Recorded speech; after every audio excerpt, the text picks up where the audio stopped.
Hey everyone, and welcome back for another deep dive with us.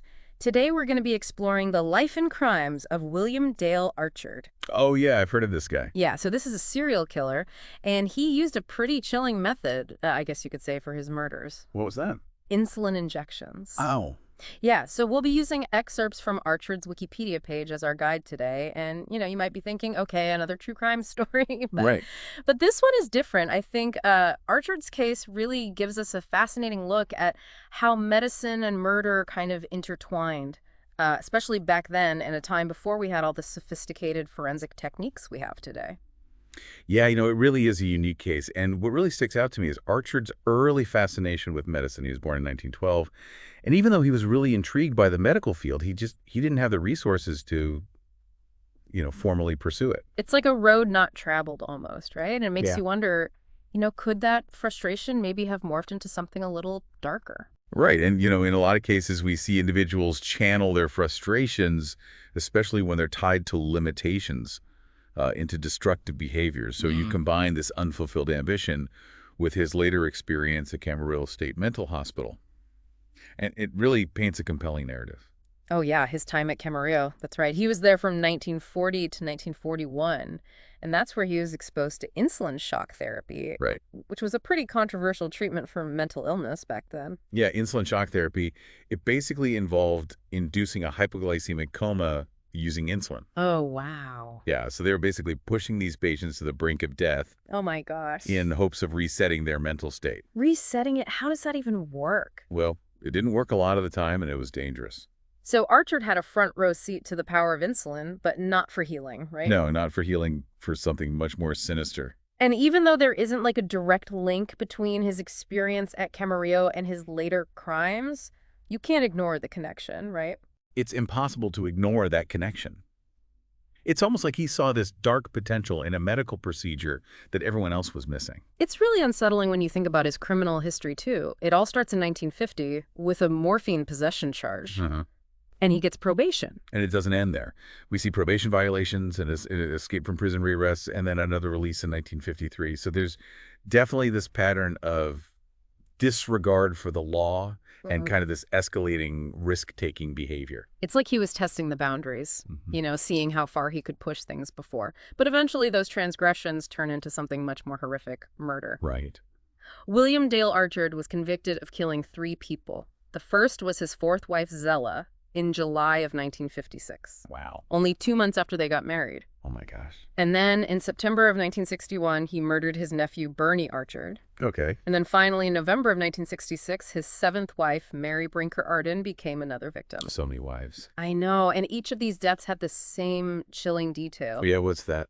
All 3 of the victims, they exhibited symptoms of hypoglycemia. Oh, right, which is characterized by low blood sugar. Exactly. And given Archard's knowledge of insulin and how it all works, it really points to him using insulin as a murder weapon. Yeah, that makes a lot of sense. It's just so disturbing to think that he used his medical knowledge in such a twisted way. Yeah. And it doesn't end. There are 3 other suspected victims. William Jones Jr., Juanita Plum Archard, that was his 5th wife, Okay.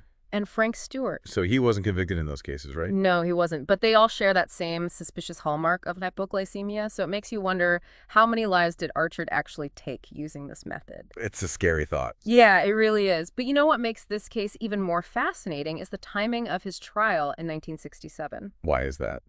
Because while Archard was, exploiting this gap in forensic science, that gap was about to close. What do you mean? So at that same time, Rosalind Yallow and Solomon Burson, they were developing this revolutionary blood insulin test. Wow, a potential game changer in forensic science emerging at the same time that Archard was committing these crimes. That's crazy. I know, it really makes you wonder how this new test would have impacted his case if investigators had it available. Yeah, I mean, it's hard to say for sure, but this test, which was later used to, diagnose diabetes with incredible accuracy, could have provided some really crucial evidence against Archard. Wow. So it's a classic example of how scientific advancements can just totally change the game when it comes to criminal investigations. Completely changed it. So we have this man with a troubled past, a fascination with medicine that turns deadly, and a case that kind of unfolds right at this pivotal moment in the history of forensic science. It's crazy how it all comes together like that, and it makes you Yeah. wonder, Yeah.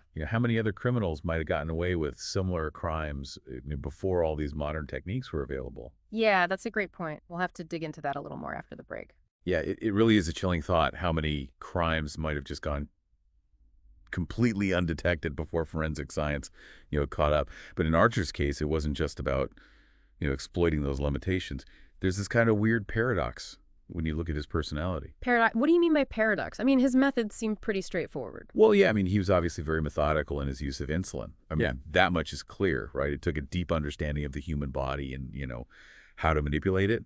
But then you think about his actions outside of the murders, the constant arrests, the probation violations, even breaking out of prison. It just shows this recklessness that doesn't really fit with how carefully he planned these murders. So he was almost asking to get caught even while he was meticulously planning these murders. Exactly. It's not totally uncommon for criminals, even the ones that seem really intelligent, Hmm.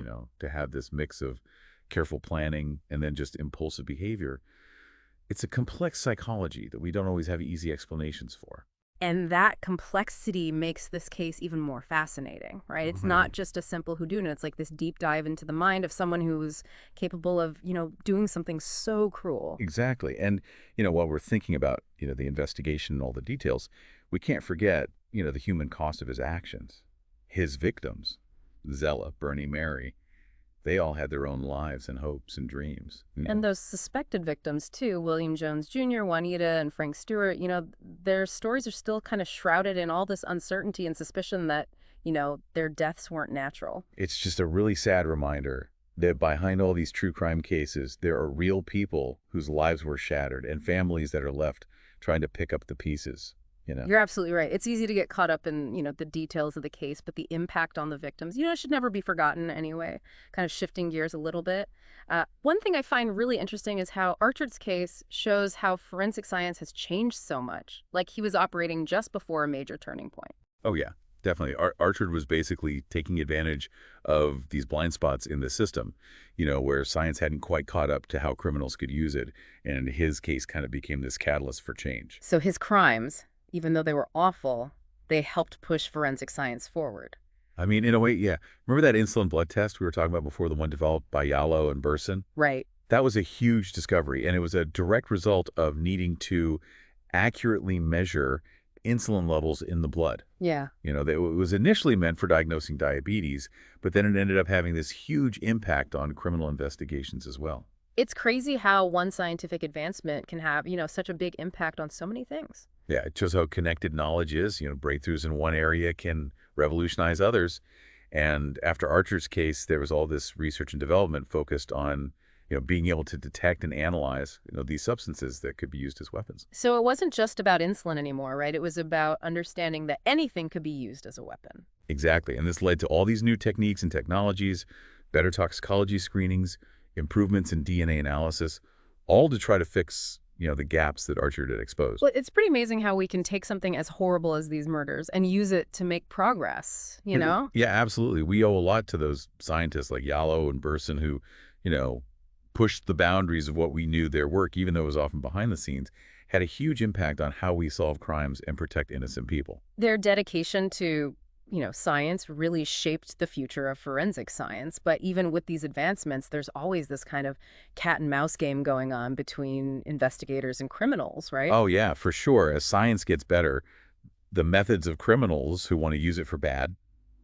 they get better too. Yeah. So it's a constant challenge for forensic science to stay ahead of the game. And that's part of what makes Archer's case so important, right? It's a reminder that pursuing justice is this process that's always evolving, constantly being shaped by these breakthroughs and the changing landscape of criminal behavior. And it shows us how important it is to keep doing research and developing new things in forensic science, not just to solve crimes that already happened, but to stop them from happening in the first place. Yeah, it's incredible to think about how Archer's case, even though it was so horrific, ended up being this catalyst for such huge changes in forensic science.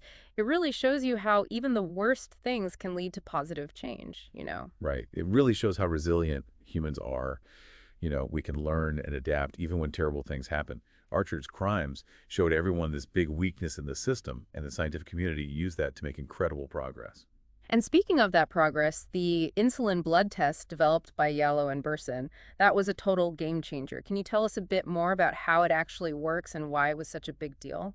Sure. So before this test, figuring out if someone had too much insulin in their body was really, really hard. They could only look at symptoms, and like we talked about, those symptoms could easily be mistaken for something else. But then Yallow and Burson came up with this method that uses radioactive isotopes. Radioactive isotopes. Yeah, they basically bind to the insulin molecules in a blood sample, and this allows for incredibly precise measurements of insulin levels. So it's like going from just guessing to actually knowing for sure, a huge improvement in accuracy. Exactly. And that immediately changed how they diagnosed and treated diabetes, but it also opened up all these new possibilities for investigators because suddenly they had a way to tell if someone had overdosed on insulin, even if they had died a long time ago. It's like someone finally turned the lights on. Investigators could see what they couldn't before. Exactly. And that's what's so amazing about scientific innovation. It shows us what we didn't know before, helps us understand things that were a mystery. And this wasn't just a one-time thing. After Archer's case, people started doing a lot of research into how to find and analyze other biological substances that could be used as weapons. So they weren't just focused on insulin anymore. They were thinking about how any biological thing could be used for bad purposes. Right, and this led to all sorts of advancements in toxicology, screening new ways to analyze things, even databases to track suspicious substances. The whole field of forensic toxicology changed really quickly. Wow, it's crazy to think about how one case can have such a huge impact on a whole area of a science. And like we were talking about earlier, this evolution is still happening. Forensic science is always pushing boundaries, always trying to stay ahead of the people who want to misuse it.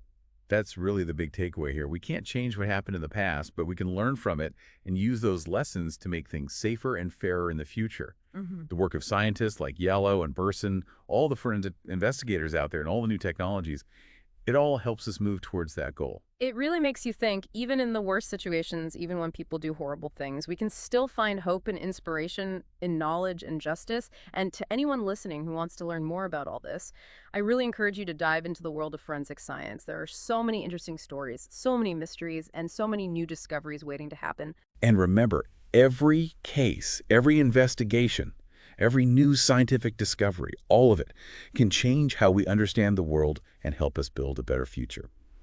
Thanks for joining us on this deep dive into the life and crimes of William Dale Archer. It's been great having you with us, and until next time, stay curious, stay informed, and keep on exploring.